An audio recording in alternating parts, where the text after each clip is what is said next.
Now, your Alaska Link weather for Anchorage and South Central.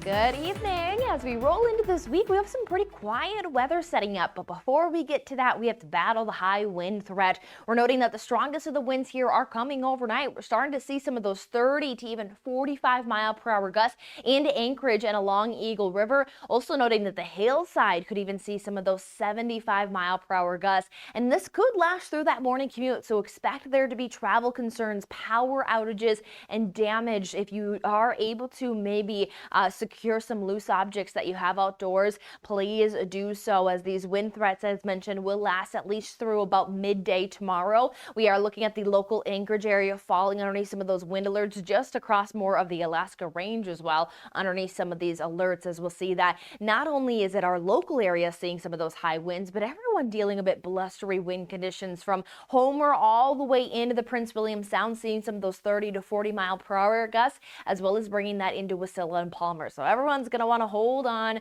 to their ball cap. Then what we're seeing set up is that there is some moisture that's been lifting its way north across the west coastal regions here of Alaska. But what's trying to stay a bit more prominent is this high pressure system. So with that tight gradient, that's what's causing for these very strong winds from the south to push their way in. But with high winds and this high pressure, it's going to allow for some nice high temperatures, getting us back into the 30s, even 40s for highs for a few days. That's going to pair up with some sunshine through Thursday. We'll battle some cloud cover and some hit or miss precipitation into our Tuesday, but then midweek is generally quiet before we may have our next chance for some snow showers come by Friday night.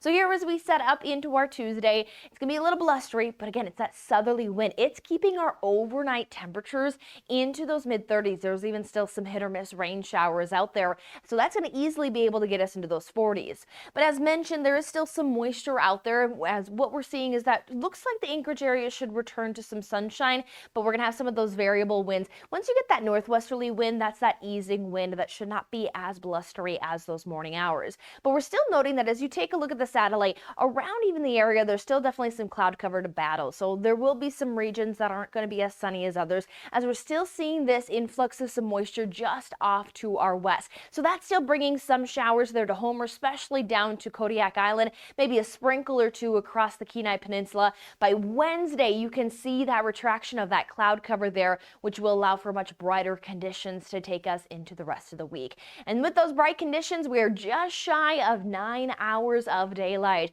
And we'll see that again, as mentioned, we'll start to bring that sunshine area wide. Still a few areas of some sprinkles, but everyone seeing temperatures from those mid-30s to those mid-40s. And then we'll carry that mild sunshine at least through Thursday. And then we'll track a chance for some precipitation to bring us a slight change up into the weekend.